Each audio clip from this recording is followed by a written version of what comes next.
All right, and then we are back on with the boss croc himself. The tired croc. That's like 3 o'clock. Hey, I had to stay until 2 o'clock just to get this guy from the airport. So Passed out. I didn't sleep till 4. Yeah, so you guys got a long day too. You guys in till tomorrow? We have to leave. We leave like late in the afternoon. We're a little bit hurt, man. We're still young bucks. Oh, yeah. We get our money's worth. Yeah, for sure. We don't do that soft 5-star resort. That's my kind of herping. I prefer the 5-star resort herping. Well, I might have a place too in Costa Rica for you to go this weekend. Yeah, for sure. But to those people that don't know, feel free to introduce yourself. Chris Dieter, crocodile encounter owner, slave, whatever you want to call it. You know, that's just what your wife calls you. I either own it or it owns me, one or the other. You know. So yeah, first time crocodile encounter's been outside of Florida in what 25 years. CrocFest, yeah. It's been there. They did try one, I believe, in Australia. I think it was a smaller one, but then as far as in the States, yeah, it's the first time it's been out of Florida. Oh, you're welcome. You're welcome. But he has a snake display, and they were getting a little toasty here in the Texas heat. So got like a couple ice packs. Yeah, we put them in the living room, so that's where they were. Yeah. So how things been going so far? It's been real good, been nice and steady. And, a lot of the croc people will come in later for the dinner and the auction.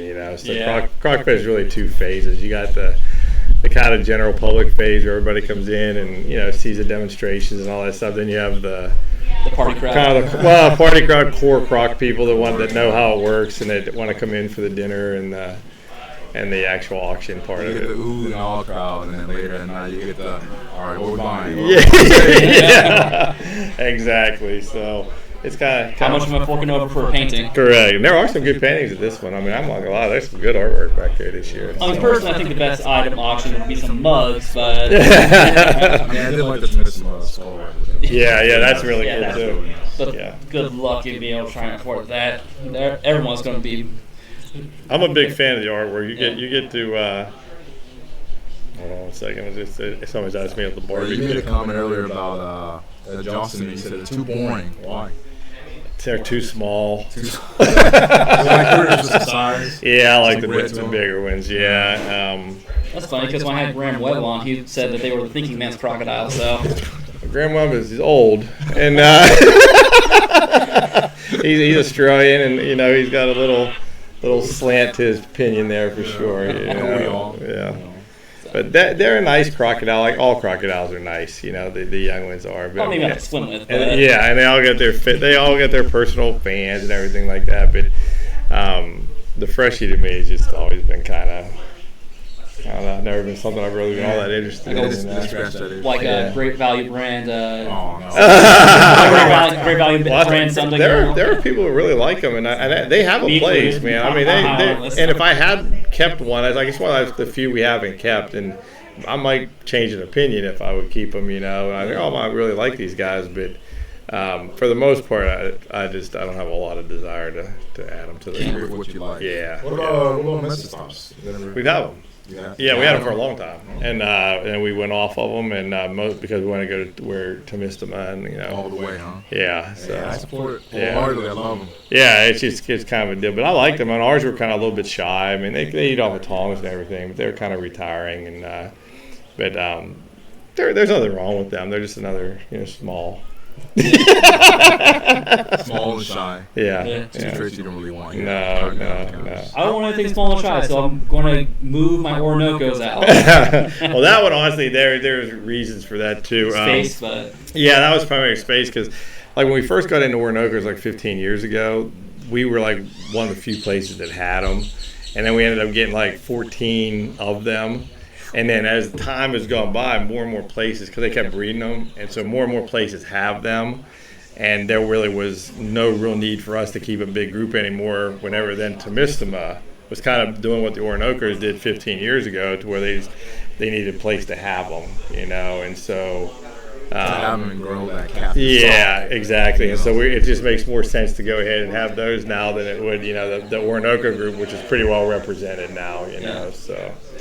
So that's the thinking behind that, So Because you have to overwinter all these things. Yeah. You know, and so if you keep like an oak croc and you got 14 of them, I mean, that's a lot of indoor space, and it really will prevent you from keeping some other stuff. Huh? Yeah. What Texas guy? Burke Burton? Yeah, I saw him. Sorry about that. Give people a little overview of like Temissima, like the coloration is crazy for a crocodilian. Yeah, they get that real cryptic coloration, and so like they blend in really good with like any kind of water that's kind of mottled, you know. Yeah. And I made the joke that they look kind of like if you took a gharial and kind of morphed its features with a Johnson eye, and then gave it like a Paleosuchus paint job. yeah, that's got very much. That's pretty accurate, honestly, as far as that goes. But I like them. Their personality is really cool. And when we first get them, they're a little bit shy, but they quickly get over it. And most of them are pretty punchy now, you know. Yeah, but just at this feeding show, just like what 5-10 minutes ago, after everyone went to the indoors after went outside and took her chicken, she went ahead and started scratching her ear. Everyone missed out on it. So. Yeah, no, they're cool. Yeah, they're real fun to watch. If you get there's one thing they do that's really neat. We call it a Temissima shake, and so you feed them, and they just do this crazy thing with their tail. They go like this, like super like fast. a leopard gecko almost. Yeah, I guess super fast. We call it Temissima shake, and I'm not seeing any other croc do it like that. It's really weird. They I mean, you see like gators like flick their tail really fast, but that's usually when they're pissed off at another yeah, gator. they're not either. And they move, spin. It's crazy, you know, when you get to see it. So. It might be a communication adaptation for their dense habitat that live in the water. Well, you know, they really don't know a whole lot about them, you know, as far as that goes. It's really probably of all crocodilians, it's probably your least studied one, you know. So I mean, I think it's probably likely that's even the case. Even less studied in the Philippines, which is a basic croc, right? Philippines they're well known for the people that like them are light in the loafers, and you know, they're typically there's a lot of questions about their mental stability, and guys who like Philippines probably also like abusive women. So I think they have a hard time getting women in general, and I mean, you know, as far as that goes, but no, they're really a nice crocodile too. So. But you used to have somebody you moved them off, right? Mm-hmm. Yeah, we moved them off to some really good folks, and that's again, we really the last year have tried to condense our species down, and if it's a spare part, we weren't going to keep it or anything like that, you know. So do you have a Suchus? Do you have a West? We have two. We have two Suchus. Are you thinking of moving those off eventually? No, we actually just brought them back. Well, the first Suchus came in. It was from a zoo. They kept it for like 22 years, and you know, a lot of times they just change exhibits and they need a place for it to go. And so we had a slot, so we took it. And then we have another Suchus that we got from somewhere else. I think we have two males now, so probably we're going to have to do some adjusting at some point, you know. So. Yeah. But Max, the salty I brought down to you, he's she, whatever. Passed away. Really? Yeah. Was it a cold snap or? No, we don't know what happened with that crocodile. That crocodile just was out there, then was dead the next day. Huh. Yeah, it's pretty wild, actually. Dang. It was a few days after putting it out from the winter, actually. Really? Yeah. It was pretty crazy. I just saw a bunch of rattlers walk by. They're actually in my house right now. Oh, they're inside? They got too hot. And so they were getting too warm, so we moved them indoors temporarily. Yeah, the hots got hot. Yeah. That's a good one. So is that where the display is now? Can people go in there? No. They're just I'll let you go in there. I want to see. They look hot. So who are you guys with? Am I interrupting something? Yeah, this is a podcast. It's live broadcast right No, now? it's not live, but you can join in if you want to. This is Michael Hicks. Yeah. Yeah, they invited me down earlier, but I just thought I'd sit here when I saw We can do the whole group thing. I don't know if we have the mics for it, but Yeah, we just I figured I'd sit down here so I could get on to you for any lies. lives has truth. Oh yeah. No, you go ahead. No, it's been a lot of good personalities out here today. That's a lot of fun out here. It's only going to get better. Yeah, there's gonna be more. So I'm excited for it. so. Don't have any more salties in, or? we just have the 4. So we have 2 females and 2 males, and the 2 females I'm not real sure that are going to be You're not dressed up. actually viable for us because we got them. They were basically stunted animals that they were younger, and then as they were like 11 years old. They were really like only like this big. So we've got them like triple in size, like a year. But if you don't get them quick enough to where you can like overcome the stunting, They're just going to be too small to breed. Reproductive biology is all messed up. yeah. So I'm not even totally sure we're going to hold those two. I might send them to somebody else who just wants to use them as an animal, or just say they have a salty in their collection or something. Shy too. I still haven't seen them. Oh no, are the two big males? Well, Well, they on feeding, they're not shy at all. But I haven't personally seen them for 4 days. But the females are not. If you go inside, you see the females like right away. They're right there. So how likely are you to meet up with James Watson in the nearby? I talk to James probably twice a week. Yeah. Yeah, we talk all the time. He wants me to go over there, and I'd like to go over there. And he's got a very cool research situation going on there. You know, literally sees Temissima off his back porch. You know. Yeah. Just tell us about it. Yeah. Pictures, so, yeah. Retics, cobras, I mean, Yeah. a whole lot. So it's really neat what he's got going on Need over to, there. need to save for the airfare ticket for next August. or Yeah, something like James is a really unique guy. When he was out here, he's really unique, and he knows his stuff, and he's really found himself a nice spot. You know, and it's just he always liked Japan and the Asian countries, and so being over there for him it's a great thing. You know, so. So, but speaking of foreign countries with crocodilians, Belize, you did a little investments. Yeah, down there Belize. in That's one of my favorite spots right there. So yeah, we have a facility down there, and there's Morlays and Acutus, and it's run by Marissa Tellez, and she does a great job. You know, so it's growing every year, and it's just keeps getting better and better. So. It was kind of a slow startup down there because we started it and it was kind of like a plane taking off and bumping off the runway because there's COVID and everything else, but it's doing really Sounds well. like my flight. Yeah, it's doing real well now though. So yeah, it's doing good. I remember you talking about it when I was down here in 2019. So right before all the crazy hit. It's hard to believe it's been that long. It's been like I said, it's taken a while, but half decade. Yeah. the enclosures, like we redid the enclosures about a year or so ago, and she keeps adding to it, and it just keeps getting bigger and bigger. So Still need to get down there someday. you should.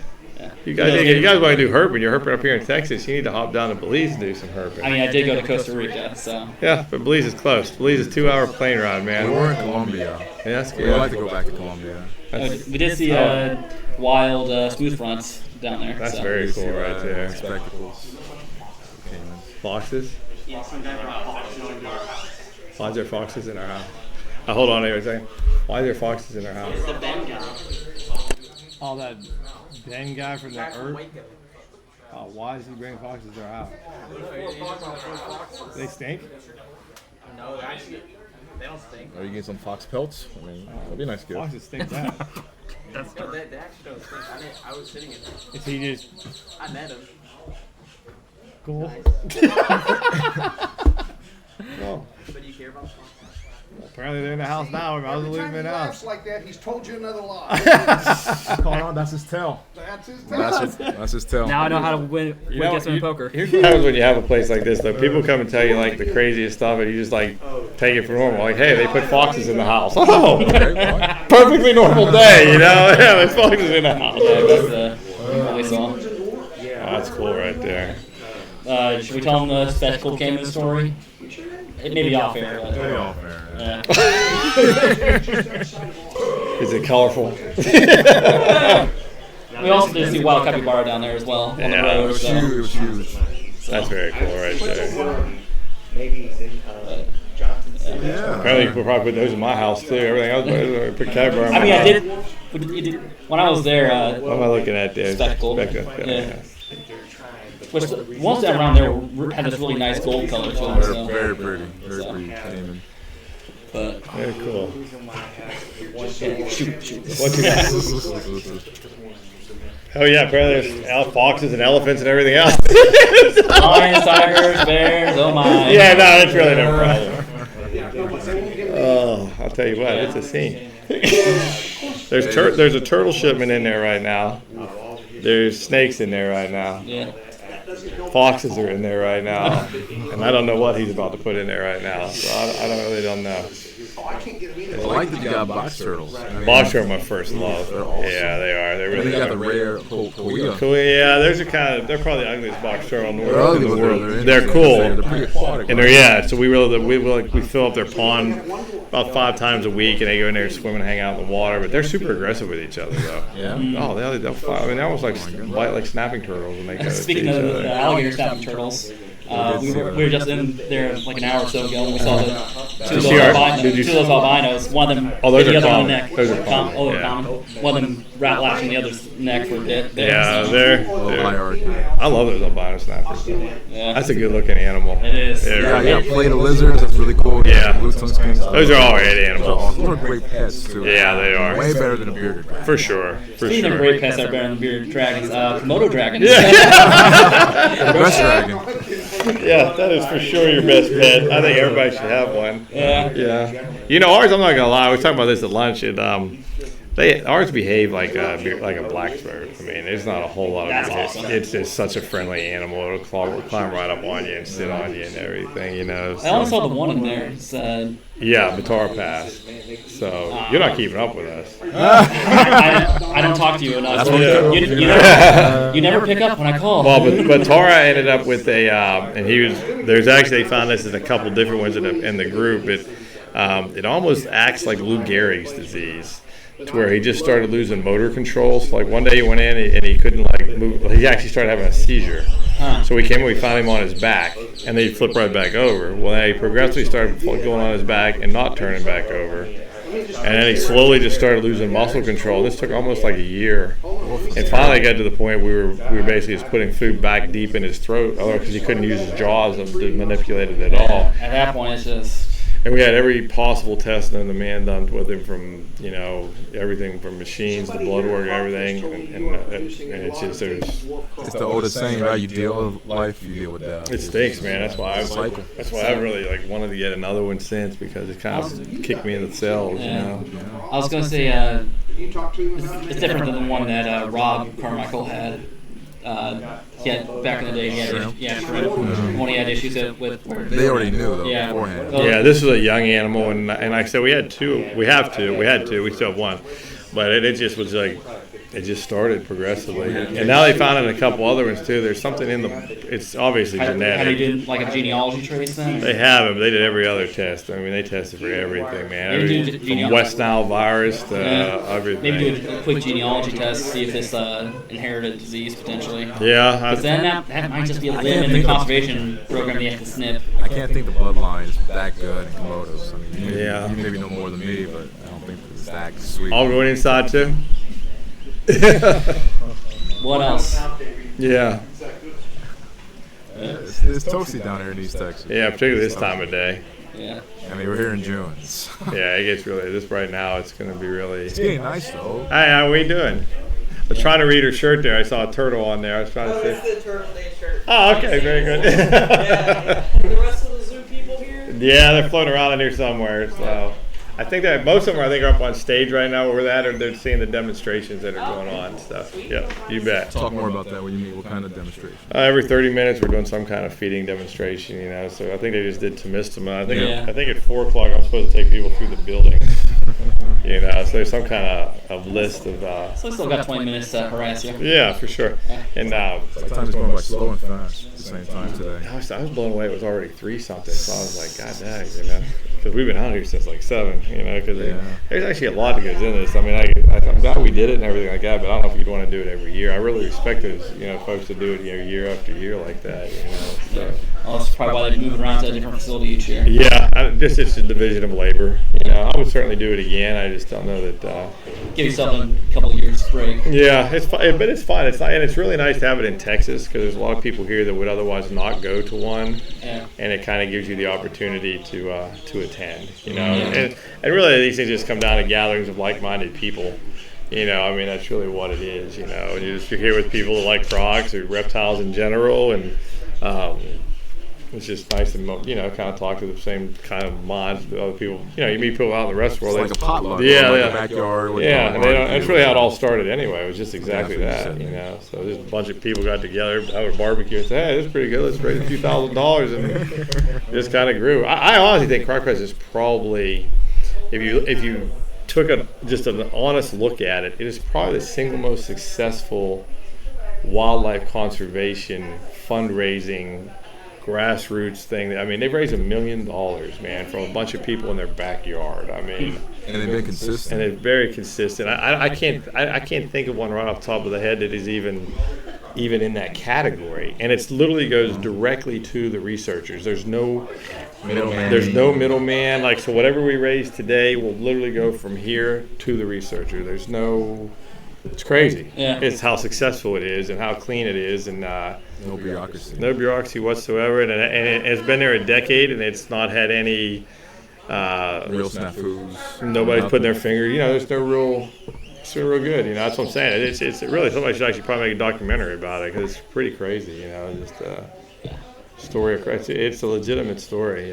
Well, you got boys, don't you? Yes, They too. could be up for the task for that. I don't think they're that much interested.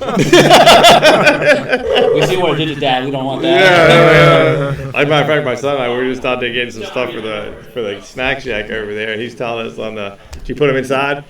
Yeah. Okay. Thank you. And so he's telling his dad. He said you can't go 5 foot without shaking somebody's hand. And I said, well, yeah, that's just part of the thing. He says, when I would take over the park, he says, I'd rather just be anonymous. So there you go. Well, I was making a joke. It's like, hey, maybe I should get the Hercules out on my lap, just like a discount Dr. No or something like that for the show. But So it's just different perspectives, So you get used to it and Different everything. social media. Yeah. Everybody's different. Yeah, I don't mind meeting. It's fun to meet the people, So. It is, yeah.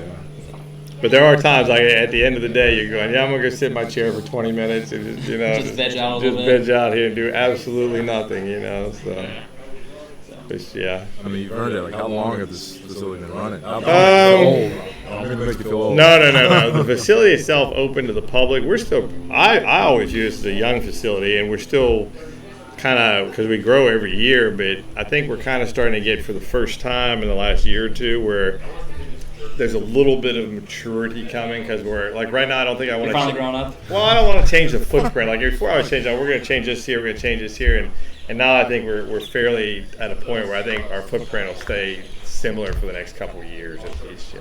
So. What about all that acreage you bought across the street? Yeah, we have all that acreage across the street, and I don't know if we're ever going to do anything with it, because I might just do nothing. Because I thought about opening up another park over there, and Gator Lagoon. I think we'd probably do like a safari or something over there. But it's just at this point, I don't know if I actually want to do it. I might let my boys do it or something, But for me, I'm fine. So Yeah. we'll see. So any other big changes since the last time I was down here? I don't think so. I mean, to miss them, probably being outside is probably the biggest thing. And we have actually those yellow nowls. We really started putting them outside. Yeah. So they visually for the public have been a massive hit. I mean, I can imagine. yeah. Striking. When people go ahead and they post like reviews and stuff like that, now it's almost always includes a picture of those yellow nowls. For the general public, it doesn't know reptiles. They know color. They know color and they know size and stuff like that. And so it's like that's why albino alligators are so popular with a lot of facilities. Is because people say, "Oh, look, the white alligator." Well, the yellow now. Have you seen Blanco yet?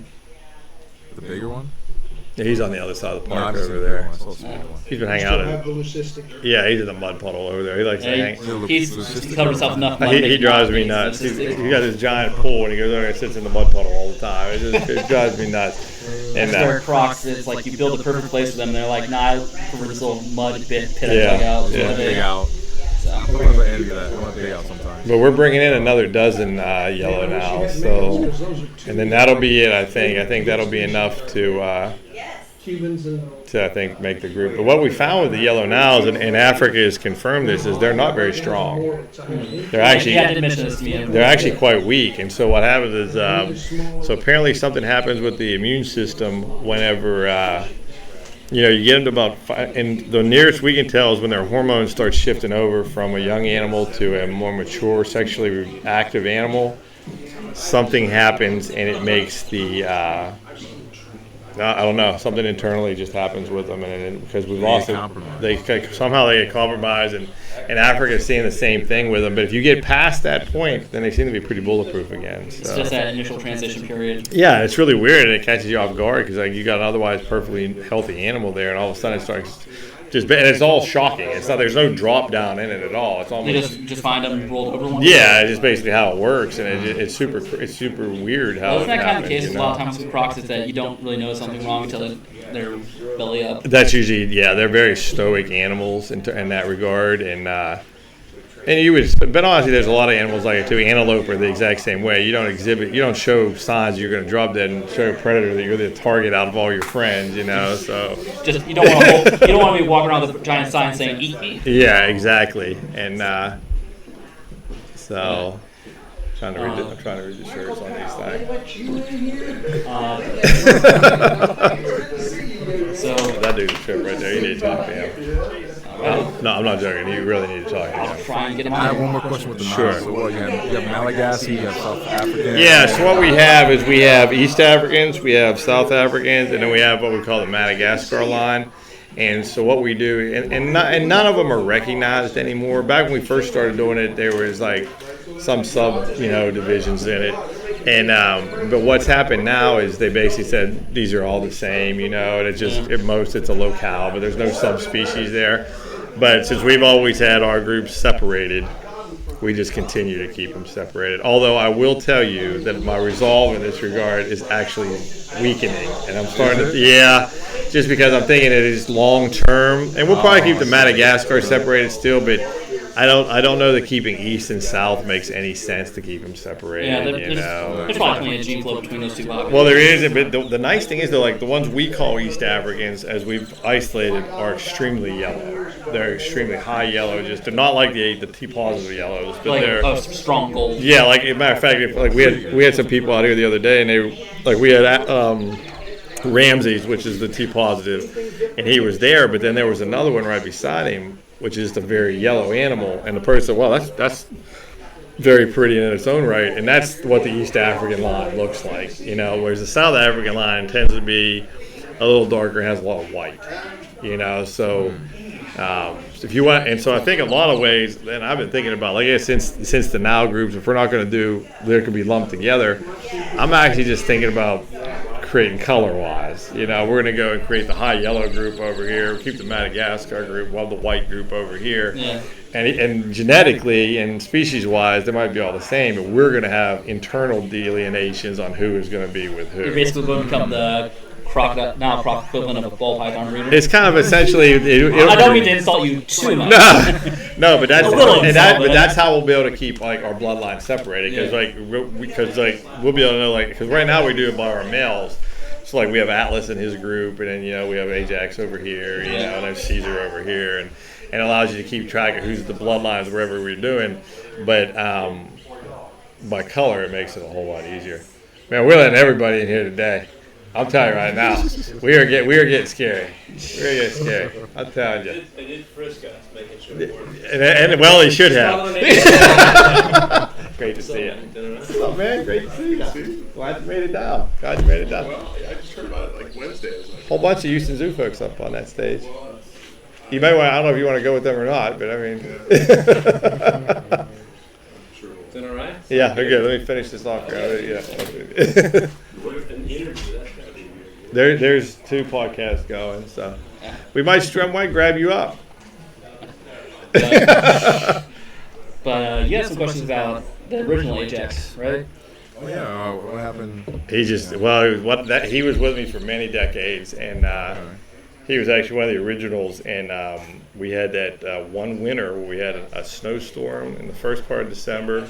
And then you forget it gets cold out here. Well, yeah. Then we had 2 weeks that snow melted, and then we had a second snowstorm, which has never happened again. And even with all the crazy cold snaps Texas had. Those double snows, the only time we had it. And then we had it was like the perfect storm of badness. Disaster, yeah. And so we thought he was going to be fine, so we put him back out, and we found he wasn't. He ended up, the cold got to him, Because we bring them in, but it was too much with all the transitions and everything. The sad stories. Most people don't know that Niles are pretty cold tolerant. Yeah, I mean, if you keep, and we've kept them for decades, and our loss level is very low. I mean, we don't lose too many of them at all. But like, if you have that situation of that year, we end up losing a couple of them. It was pretty rough. And but he's got his grandkids out here and everything. His son, so. They just his line's still through here, and he was a great crocodile though. He was really gold, and he was just a really great guy. So yeah, the official Ajax line as well. Oh yeah, he'll never. Ajax kind of like Ajax kind of like Shamu. So like Ajax will always be here in one way or the other. I was gonna say he's going to be kind of like a Targaryen. Yeah, exactly. He's just always here. So like you always have an Ajax. Like SeaWorld always has a Shamu. We always have an Ajax. So it's just how it is. Other than the Niles, which yellow Niles, who knows how that'll go with the bring them in and all that. And it's missed most. What are some other projects you're thinking of doing the next couple we years? actually have a now project we're about to work on. It's actually a luminescent green. Oh, it's insane. I have a photo of it on here. See if I can find it. Maybe afterwards I can edit it into the show. First. But. There's a piebald Niles I've seen. Yeah, those I don't like as much. They are interesting. There's a couple really good piebald Niles. Trying to see if I can find it. Yeah, I'll find it. Like I always make a joke of when it comes to like ball pythons. A piebald ball python to me it just looks like something a bird leaves on your windshield almost when it's coiled up. I might like him. It's Half Jaw's baby picture. Huh? He also has that half jaw. That's Half Jaw's baby picture. Oh. That's him. That's him when he was a baby. Oh wow. Huh. Now he's living for long. Yeah. But that's him when we got him. But so we're gonna do those. But otherwise, it's Chinese alligators, Temistoma, and we'll probably breed Cubans 2 years from now. But I gotta say I didn't see Cece, but they passed. You're so far behind, man. I mean, you're embarrassing me with these questions, man. Like, God dang. That was a 65-year-old crocodile. I knew she was old. Literally 65 years old. Someone says old as you. But I guess I just missed. We have 10 now. There's 2 more supposed to be coming. That'll be it. And honestly, I think we're okay at 10. I don't really. If we take the other 2, which I told them we have room, I will. But you gotta save some space for the babies. Oh yeah, I'm okay with 10. It's nice, man. How like when we moved to Orinoco Group, it's nice to have all those bays be open. It really is. I mean, because there's a lot of bays back there, and it just gives you so much flexibility in the winter, and it's just really nice to be able to have that flexibility. Yeah. So. It's getting kind of close to when you have to do a feeding show. So. You want to ask me about any other old animals you have paid attention to in the last 2 years? Gee, has your good manners died in the last 2 years as well? Why? You're the host is supposed to know. The host. It's called host etiquette. Yeah, because Joe Rogan brings scientists on to lecture them. He does. Well, okay, maybe on health science, but you get my point. Yeah. But I'll give you a species list next time. What? I'll give you a species list. That'd be helpful. But, I tease you, Nate. You're a good guy. You did a good job. Yeah. I tell you I'm officially accepted into Ohio State. So. No, very good. Yeah, it's going to be going to a nearby branch campus. What's your zoology? Very good. So, very good. Proud of you. Actually, do something I'm actually good at. So. We have to put your hide on the pole then officially. I thought you said hide on the pole. No, not your hide. Your hide. I was like, hide's like, oh, you're going to play. It's going to be looking like some of those ermine, those mink pelts out there. You guys this close to each other? How'd you come to know each other? I just thought I had a cool Instagram page. Oh, really? He lives out in Illinois, so. Oh, okay. Yeah. That's actually pretty cool, though. Yeah, it's one of those romance stories. Yeah. Please stop saying it like that. Don't deny it. But yeah, Is your secret coming out? What? Is your secret getting out now? I'm not mad. That's right. But yeah, like back in April, I just woke up one morning. We were in the middle of the Andes Mountains in Colombia. I was like, and this all happened because 2 years ago I thought you had some cool snake photos. It's like. That's how it starts. Sounds like a true love story in a lot of ways. And we found ourselves in the middle of the Andes Mountains. There it is. And I found myself in the middle of Angleton, Texas, You can't really dig yourself out of the with this old man staring at my eyes. Oh, that's a good time. That is a good time. What time is it? 3:44. And like I said, you had kind of something coming up, right? Yep, we're gonna go through the buildings. Yeah. Well, This you're is Mike. gonna- This is Mike Taka, by the way. This guy right here. He has. You've been telling us a to lot of talk to good- him for a There's a bit, lot so- of good people to talk to out here, and this guy right here would be a great one to talk to. Want to come on? Talked with him earlier. He's a good boy. I like listening to him because he has a little better rapport with podcasting. No, I think you'll be just fine, man. You'll be just fine. He's got some great animals. Don't let him lie to you. Trying. You, sir. Yes. Oh, the Bill jokes. So, I think I've seen you here about six years ago, 2019. yeah, that's why I was interning here. So back in June. So yeah, about 6 years ago, probably from today. So. Well, I mean, as in Did the you come in beer. to ask about Cubans or? Yeah. Yeah, same I remember thing. that, Well, yeah. I mean, I have Cubans. I was going to be. I'm in the midst of building a facility, so. Because he has two females, unless he got. I didn't listen to the earlier podcast. Did he get rid of them or? He still has to go. Yeah. Okay, because I saw a couple of them, but they're smaller. He had two real big females. Yeah, so. he said those ones passed away. So Oh, the Cubans did. the big ones. Oh man, that's a Oh, shame. was CC? Yeah, She was like, what, 60 something? 65, something like that. So, That's a shame. but that's kind of average lifespan for a croc. So Well, I would say yeah, but I got a dwarf that's 58 years old and I'm 53, so and she's still laying eggs every other year, but they're duds because there's no one there in the United States that has a real big male. All right, man. Share with us, who are you and where do you find yourself in the field of crocodilians? Are we rolling? yeah, Is the machine on? Yeah, the machine's on, but you're kind of sitting right in front of him. But No. No, it's all right. It's all right. Wherever. I'll do it like that. Yeah, who are you? Where do you find yourself in the field of crocodilians? What's the scope? Well, make a long story short, I lived in San Antonio, Texas, probably for about 46 years. Had my first Cayman. It was a spectacle Cayman at 12.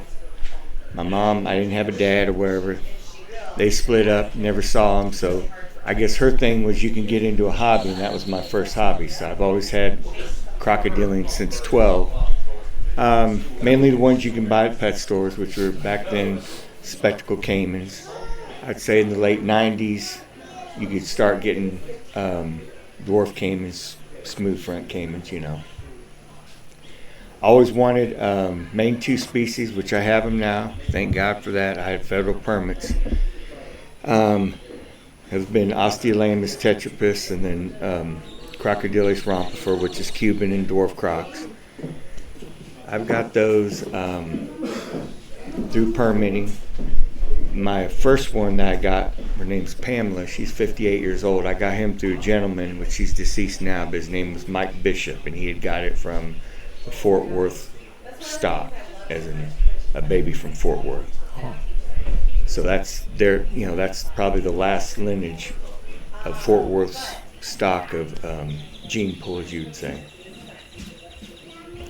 The Cubans, I've got 2 males looking for 2 females. Of course, that's what I was going to see about talking with Chris to pair them up. Those I got from Gatorland. I used to deal with another gentleman, the second owner of Snake Farm, named John Mellon. He was probably the first individual to have the federal permits back in the late 80s, early 90s. Real good guy. He's at, he owned Snake Farm, so he had all kinds of different crocodilians. But I guess I just kept through the years. My thing is not to try to do a hobby. It's more to be conservational and like I have some Cubans, they're deformed because what they did is they didn't sell them. They didn't want to display them, but they were going to euthanize them. And I told him, I said, well, hey, while you're at it, don't do that. I'll take them if you don't want them. Because to me, even though they look like a reject, meaning with a big hump and a permanently crooked-esque tail, to me, he still acts like a crocodile. He goes, he functions. He's a little deformed, because so he can't jump out like his brother can. Cubans are known for jumping, and So I have It's to not like have. going to the wild, so why not give it a forever home? Well, right. I mean, and my thing kind of like a sanctuary thing, you know. Yeah. But that's pretty much it. As in how I've always dealt with the Cubans. I have dwarf Cayman now. I've dealt with smooth fronts. I had salties. I've had murrelets. I've had Niles. But those are a lot larger animals. Where I live in Spring Branch, north of San Antonio. It's too cold and it's a hill country. So unlike Chris here, he is the right. Big Niles, of course, he is the right environment because it's more clay and they can dig their own burrows and withstand the winter. Now, don't get me wrong, he probably has some casualties still here. But what I'm saying is when it comes to Cubans, can't take the cold. Dwarfs cannot take the cold. Cayman, they could take the cold. I've seen videos that they're eating in 45-degree weather.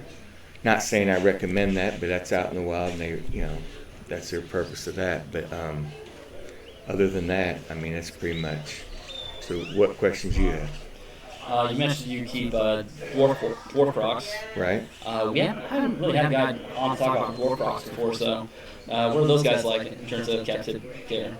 And personality. Personality, I will say they're pretty sharp. I mean, but I always compare everything to the Cubans. To me, I think they're the smartest.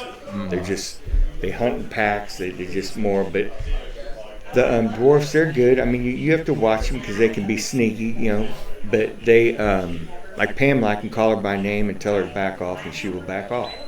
Yeah. But she knows me and knows my voice, knows, So when I have to get in the enclosure, I tell her to back off, But then, of course, once I'm done, I give her a treat, kind of like a reward. I think that's a good thing. Flavia over there taught me about the reward system, as in, whether you're shifting them over in a coyote cage or going from one enclosure to another, But as in temperament, they are mean. She's, I don't know, it's hard to say. She's half mean, half, I don't know, I'd say it's a 50-50, right. But there's some days where she will lunge and snatch your face off if she can get it. So, but for the most part, they're pretty, they're more of a secretive animal. Like I call her Pamela, and I named her off of Pamela Anderson from Baywatch because the ex-wife, make a long story short, she was always out. She wouldn't be in the water. She just always sunbathed, which I thought was crazy because the other dwarf I have is real secretive. She likes to be hiding in the cave and just come out only at night. But then when you look at their habitat and their natural habitat and what they do, they come out at night, they venture on land 3 or 4 miles, hunt, then they come back, go in their burrow on the side of the river, and then lay their eggs. They're in the burrow all day, which is smart, beat the heat, but they're more of a secretive species in my opinion. They're also, not the top of the food chain where they're in their natural Correct. habitat. So, Correct. Unlike, say, something like a Nile or something like that, it pays to be undercover all the time. No, it does. I mean, and then they're easier prey for Aborigines, for the meat trade and all, the bush meat, but in meat you can't blame them. Some people are like, oh, that's how they survive or wherever. So you gotta expect that. But to me, that's a lot easier than taking on a 12-foot Nile. It just makes sense. Right. Yeah. I mean, if you're in a survival situation, you're gonna take the easy meal. Right. I mean, so. And and that's probably half the reason why they're more vulnerable. But see, even till this day now, they don't have the exact numbers. Which I know they've done some studies and had some field work. But are they critically endangered? Are they just vulnerable? And then they're talking about 2 or 3 different subspecies. You have osborni, and then regular tetrapus. Tetrapus is supposed to get bigger. Osborni is supposed to be smaller. So, there's a lot of, they haven't, but it's like, to me, kind of almost on the least concern, because, I don't know, for the trade, I will say this, for the trade, they have the hardest hide, hands down. When I grab my animals, if I have to engage with them, literally, just bare hands, the scoots on their back and neck will cut you right open. And it's just weird. It's weird how that is. They're rough as hell. So for the leather trade, they're no good. They're literally useless. Oh, but you got the arms for it. Well, I used to nowadays. I'm like a one-man show. So now when I'm building my things, literally, if I live to be 80, I'd like to have an 80-year-old man, have my one young guy that helps me and, hey, feed the chicken out of the wheelchair. And, I plan on having him die. Well, I do know someone in San Antonio who would love to do that. So. Oh, you do? Yeah. If you want to ask him if he wants to do that part time, but I don't know. He's a pretty good busy guy, so. Yeah, no, I understand. But no, I mean, the way I want to try to do it is I want to have them till I die. And then, I have a trust, so they go off to certain organizations. Like, of course, if Chris wants them, then, donate them, when I go or whatever. But that's always been my passion on that, to keep them. What kind of enclosures you got these guys? Well, right now I got them one, I work a lot of hours, so I got them right now in probably about a 12 by 12 enclosure that I made, kind of wood like what he did. I have them in a big old trough, and they're inside a mobile home thing in the back behind the property. The problem is right now is I was even going to ask Chris Dieter for some of his contractors, because I'm having a hard time. Since I live in the hill country, you have to make everything out of concrete. It's just not cost effective. You're talking through the roof, because what I want to do is the facility, have it more like an elongated facility. People can walk in, have all their outside enclosures, but then you gotta be. To me, half the enclosure is going to need to be brought out, have you carport type deal, because it's just too hot. It's even hot up in the hill country, even though it's like 8 degrees different than San Antonio. It's still too hot. When it's in the 90s and 100s, it doesn't really that much of a difference. Yeah, I mean, but what I'm saying is the average, to me, I'd say 85 is the optimum temperature for any crocodile. That's not too hot, not too cold, for whether it's feeding responses or breeding or whatever. Because it gets hot here in Texas. But that's where Chris, he's made it ideal, because he has everything natural, everything, lots of shade and then lots of mud, Yeah. Which is sad. You can't see some of the animals as well.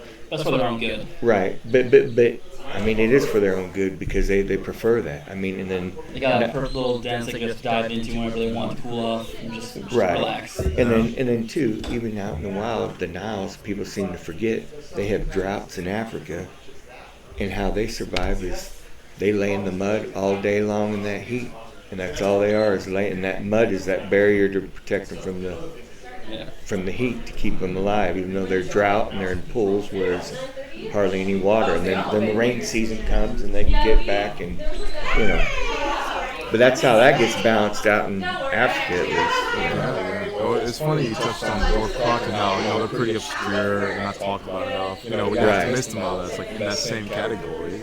Well, you're right. I mean, and then the gavials, it just, to me, it's like whatever's critically endangered. Even on the Cuban crocodiles part, I mean, I think we should be able to get with Cuba. I mean, Cuba, that should be no longer a problem. And I mean, but to me, there's still a problem, because you can't, because it's like I've always told everybody, my true conservation would be, to me, yes, it's cost more money, but breed the animals, breed the species, grow them up, rear them up to where they're larger than, of course, babies. Collect the eggs so you have a higher percentage hatch rate and all that. Grow them up, have veterinarians check them out for their health-wise and all that, and then introduce them back out exactly in the wild. But certain species of Philippines, Colette, she's real well known for that. She's the first one to breed the Philippine crocodiles, and there's some efforts, but like you say, the dwarfs, I don't understand the dwarfs, because it's always, okay, they're vulnerable.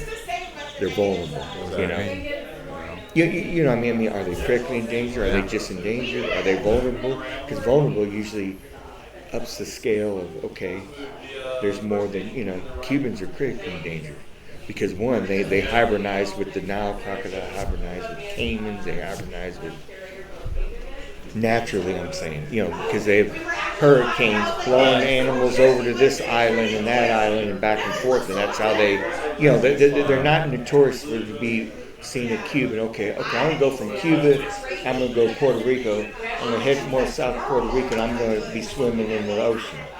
Saltwater crocodiles, yeah, maybe even now. But, I mean, you're not going to see that with them, but getting back to even the dwarfs, I mean, they're always in Congo, Africa, deep heavily forest areas, and they're, you know, and then it's weird too, you even like getting back to the Niles, you have the different subspecies.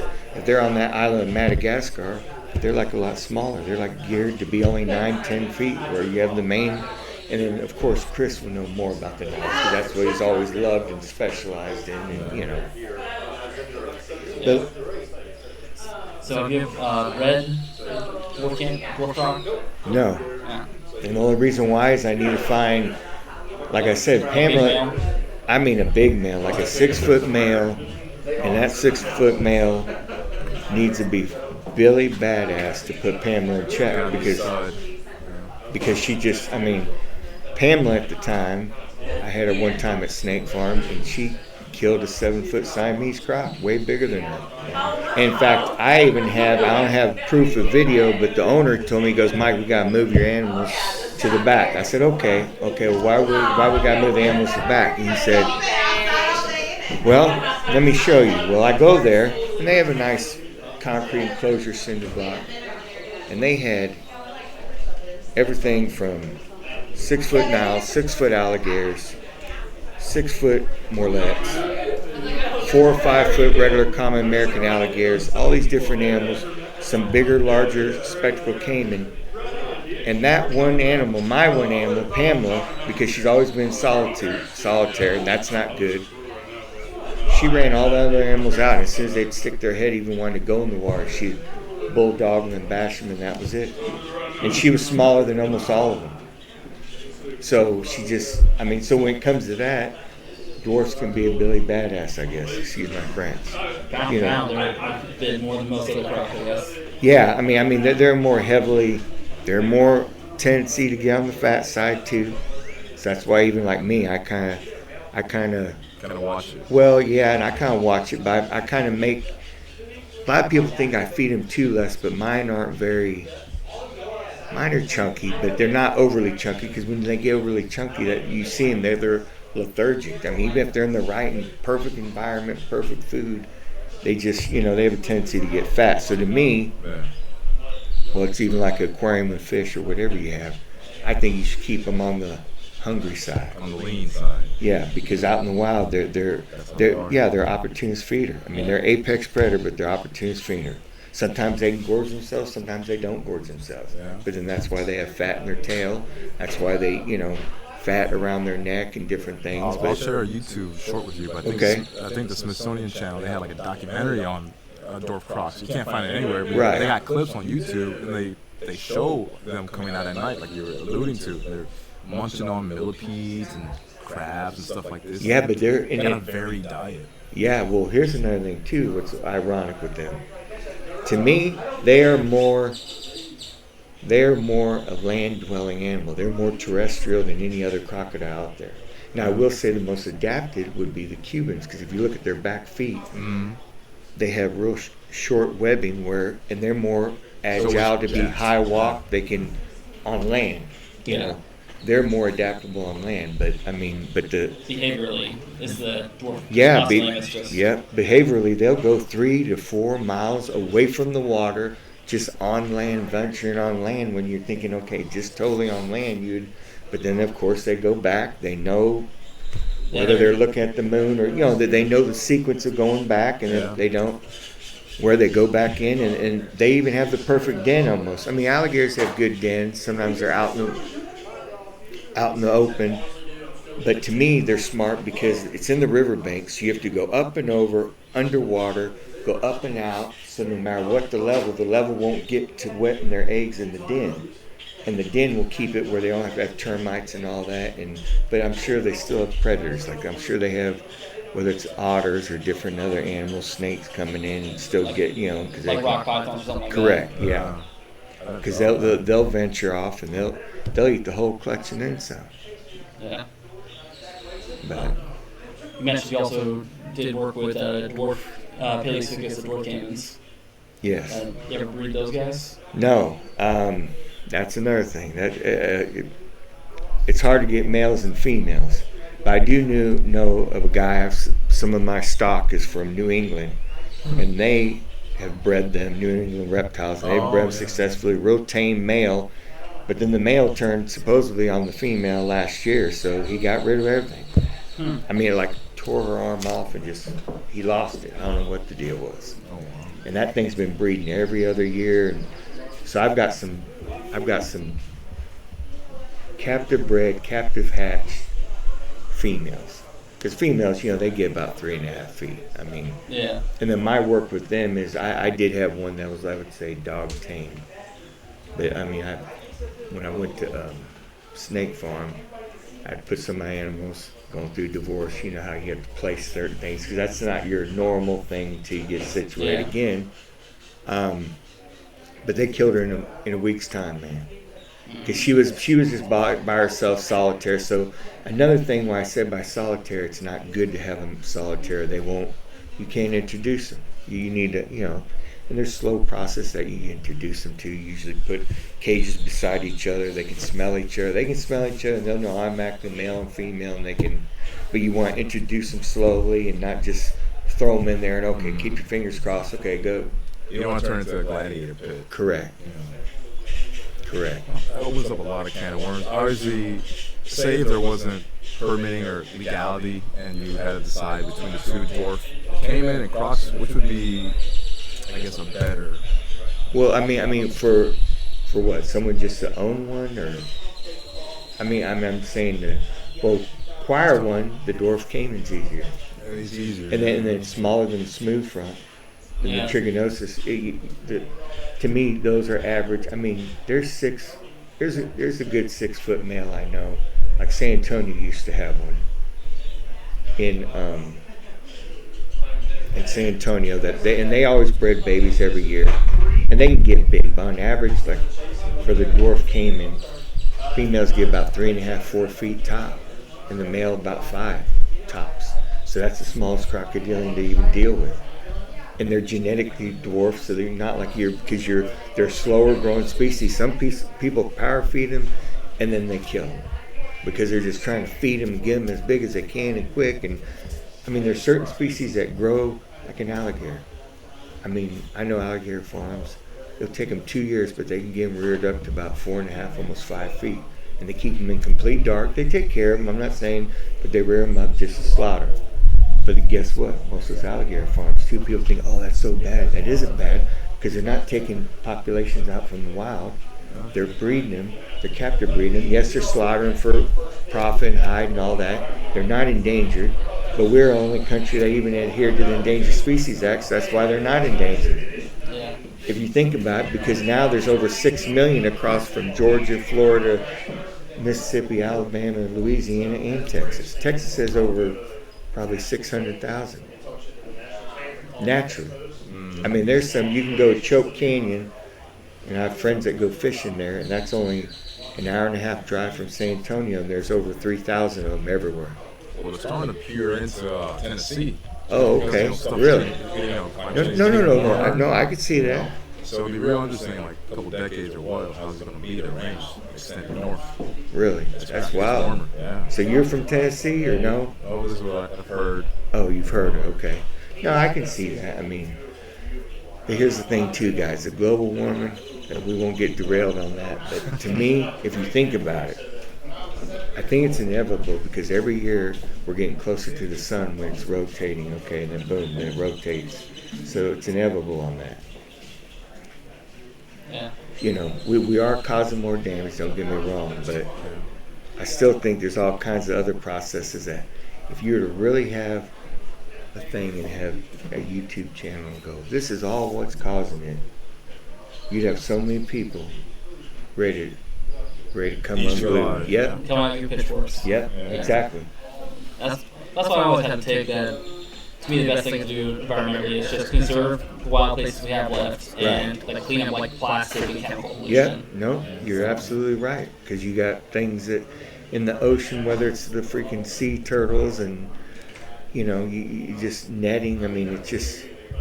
Cute and crocs, like you said. I mean. Act now, man. Act now. If there wasn't so much middleman, you're right. You're absolutely right.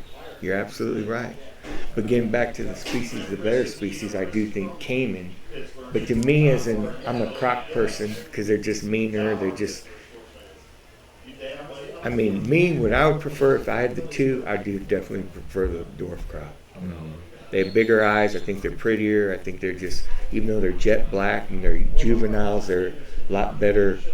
Well, anything juvenile, I gotta admit, is more attractive, I think. I mean, I'm just saying for the. And to work with it, you'd Well- rather get a juvenile. Well, yeah. Oh, yeah. Well, I mean, yeah, because I mean, juvenile or babies. I mean, I bought babies because I had federal permits. One didn't make it.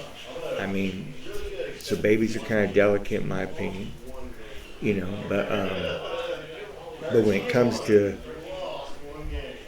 I mean, I would say, I mean, but for anybody wanting it, one, do it legally if it's endangered species.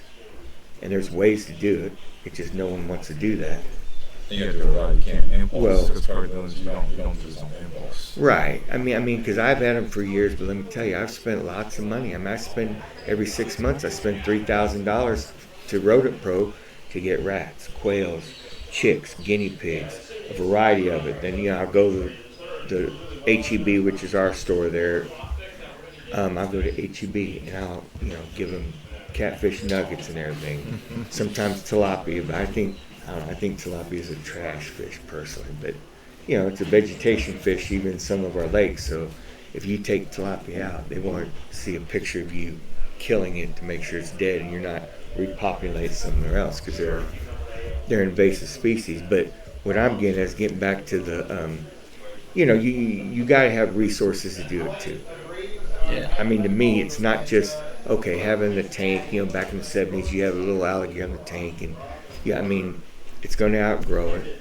And even if it does outgrow it, and you still try to keep it in a smaller environment, it's just going to be detrimental. Yep, detrimental to its health and all that. It really is. I mean, but to me, I don't believe in overfeeding either. I used to breed snakes years ago. Power feed them. You'd have a reticulated python that, I mean, within literally 3 years, it's already a good 12 foot, about like that. And I just, I mean, to me, it's not natural for the animal. Now, The heads are still small, but the body's still big. Yeah. And you're just running that. It's like redlining a car's engine for Yep. 3 years just to get as much mileage on as Exactly. No, that's exactly. Burn out. Well, and the thing you got to think too, it's just like us. Unless you have some deformity like gigantism or all these different things, trying to speed up the process. I mean, we overeat. It's not natural for us either. A lot of people don't understand that. But reptiles are different because they rely on the surroundings for the temperature and everything. But besides that, they're prone to be more apt to eating less food. Their metabolisms are a lot lighter than the mammals. Yeah. I mean, a lot. I mean, like winter time, I only feed them once every 3 weeks, if that. And it's like they automatically know because they go off feeding. They're like, hey, okay. I mean, they automatically know like clockwork. But why? To not overfeed them, not to, they know the cycle of the seasons naturally. I mean, whether they're in the house or a building or whatever, they know the. They still sense it. Yeah. I don't know how they do it, but they sense it. I just gotta give it a good drink. So. But I mean, people need to hear this because you can't just willy-nilly your way into crocodilians. Right. Well, I mean, you can, but I mean, a lot of people end up killing them, People or do. they let them go, or they not thinking, and this, like Chris has made this environment adapted. He worked for with them. nature. Right. He worked with nature, but he made this environment good for the dwarf crocs. I mean, not All dwarf the crocs, crocs, but I mean, gators. but maybe he made it so it's adaptable to them. Yeah. So you gotta make it. What I'm saying is, your average. Joe Blow doesn't. Right. Consider I mean, that. well, they don't consider that too. But I mean, but here's the thing too: the average little pet store, if they sell them, then they sell them. They don't care about the well-being of the animal. They just care about making that Profit, $400 revenue. sale, and that's it. Yeah. I mean, in the long run, it's sad because that is a specialty animal because that's. Well, that's why you don't see caiman in fish shops or pet stores anymore. Just Well, they're there. Oh yeah, there are lots of them. Thankfully in the Midwest, I don't see that. Right. At all. Oh, you don't. Okay. Just crocs here and there, but no, not really. Well, but here's the thing too. When you're in Texas, to me, this is the most lenient state for rules and all that. other than tigers, because Tiger King kind of screwed that. I'm just saying, I have several friends that have tigers. Well, you know that director dude, he's working on a reptile series, and that might be detrimental for our hobby. For who now?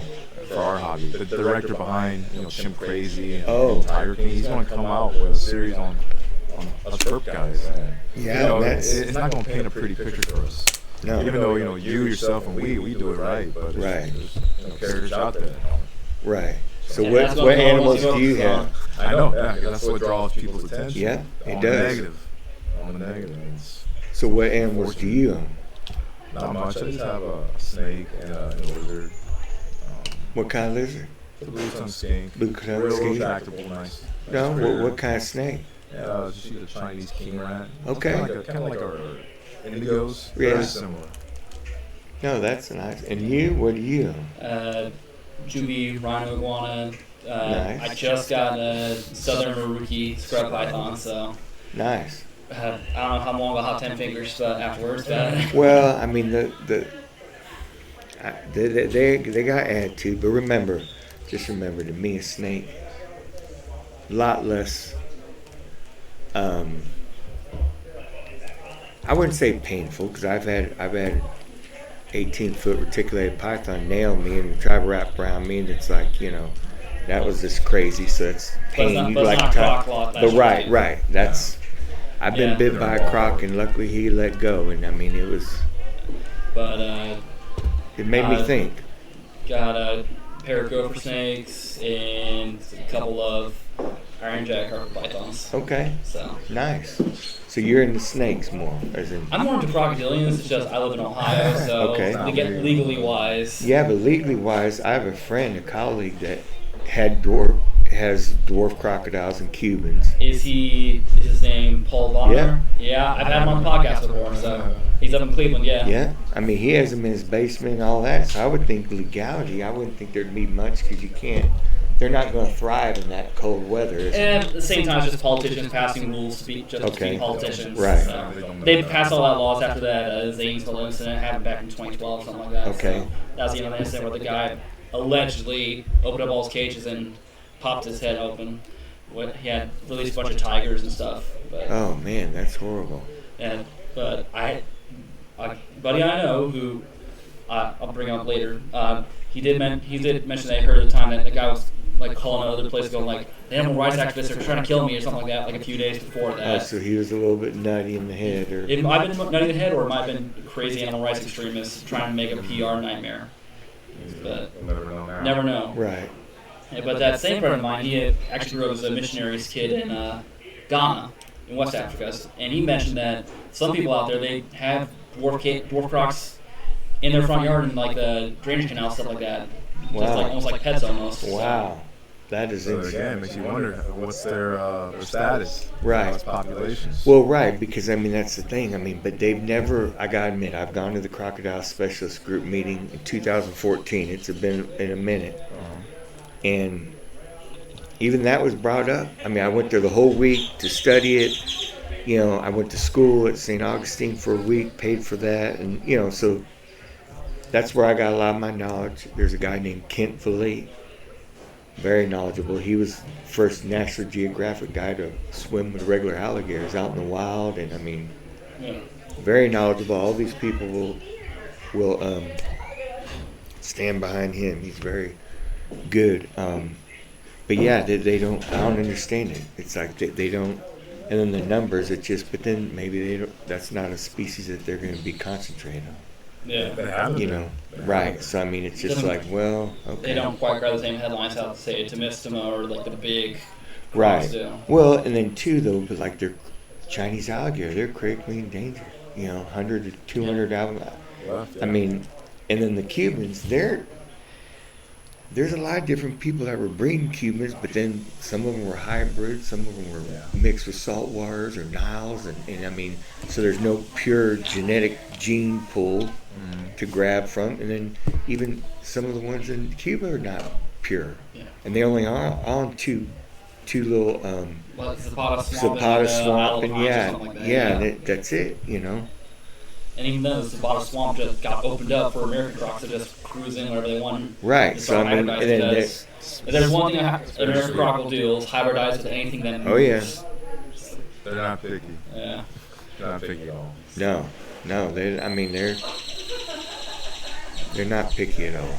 But I mean, that's a sad thing for the Cubans, because to me, Cubans are, I don't know. Well, they are awesome. I mean, I agree, because to me, they're I call them the velociraptors, because they're smart. They don't get that big, but they're very smart and agile. I mean, to me, they're more agile. And Flavio can tell you, because he used to train them at Gatorland years ago.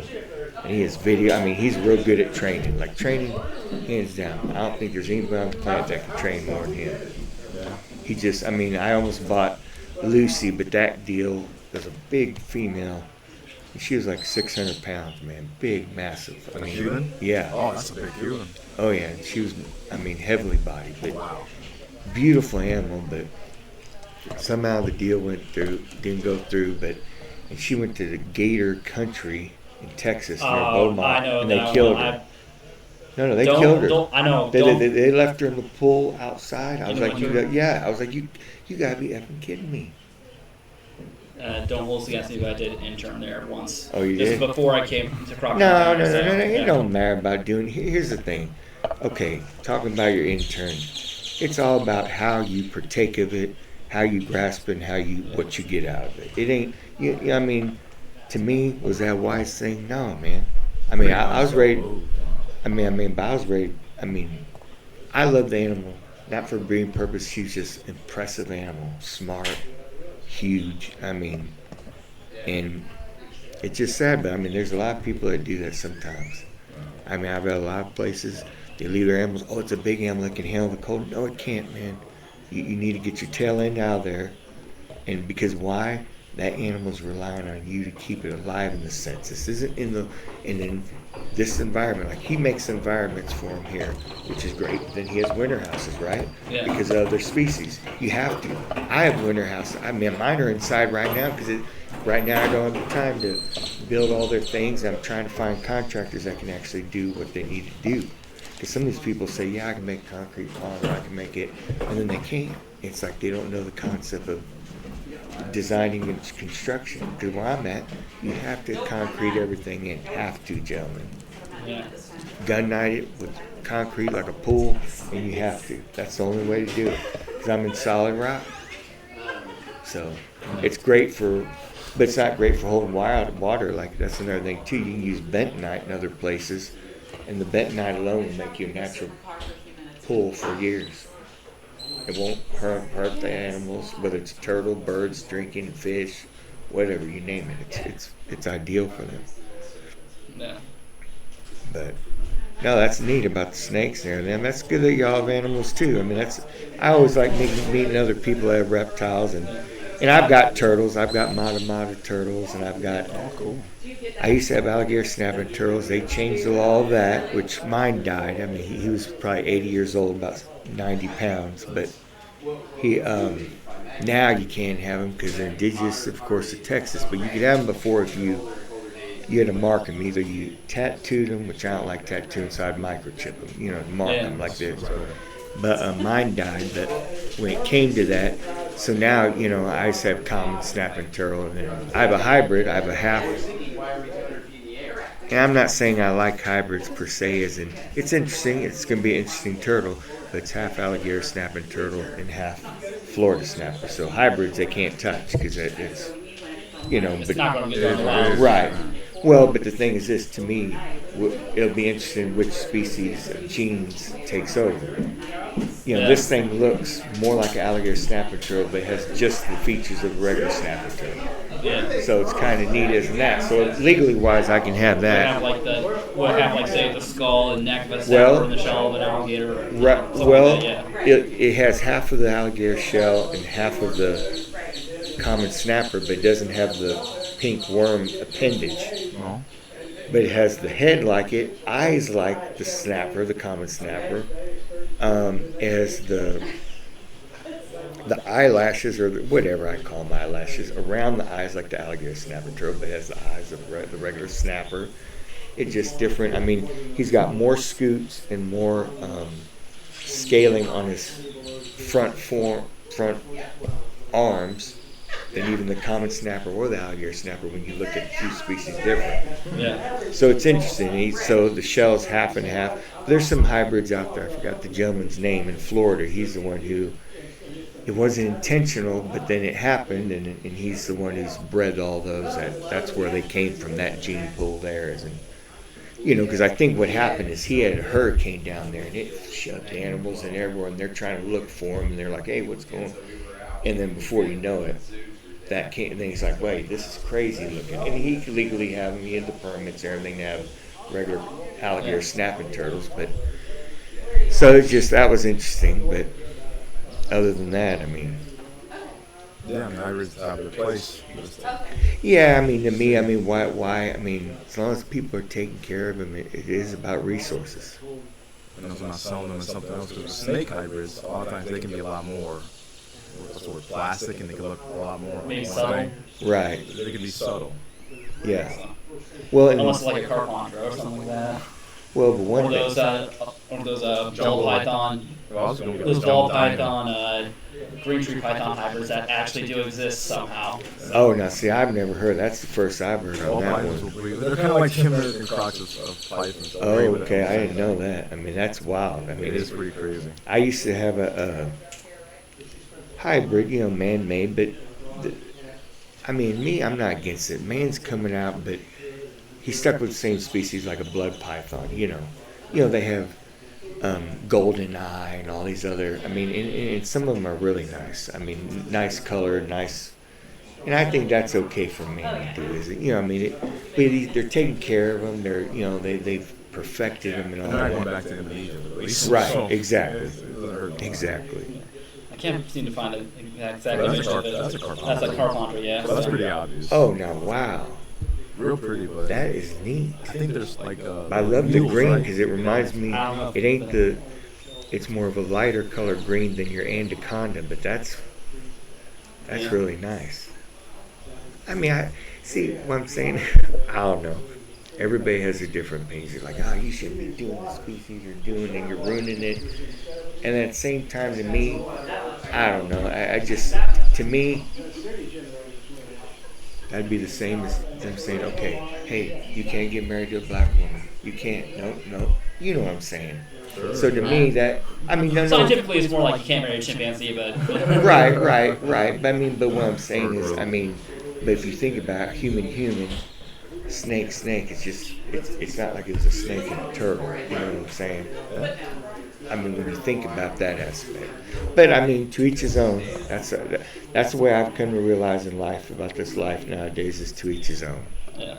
In this day and age, it's to As each. long as you're not hurting anybody. Right. To me, as long as you're not hurting anybody, you're treating the animals with respect and all that, and care and everything. That's the main point of it. Any other questions? Probably later off there. No, I hear you. No, I hear It was you. a great chat. Well, no, I appreciate it. I mean, like I said, I like to hear him talk because it's been a while. It's been probably at least 3 years since I've been here to see Chris. Yeah. And he's like my mentor, isn't that? Then I had another gentleman that used to own Snake Farm. He was the second owner. He's named John Melling. He's like another mentor to me. He mainly has monkeys now. I think he has monkeys and tortoises. He's kind of got out of the crocodiles. But he used to be one of the most individuals that had the most crocodilians. Because one, he owned Snake Farm, and then, before it got transferred out and the third owner bought it, him and I had to sex all the crocs. Because he wanted certain ones, he wanted to keep certain ones, and then certain ones let him go with the sale. But Snake Farm's blown up, but to me, I think it's blown up more mammals and reptiles now. Like a regular zoo. Yeah. I don't know if y'all have ever been to Snake Farm, but Can't say that I have now. it's interesting. I mean, I could tell you a story, pretty much a true story, how it started, but not on a podcast because y'all would be like, wow, that's wild. But, it has its history since 1967, so it's been around a long time. That's about as old as my dad. So. I mean, so, it has its... But no, so where's your next internship?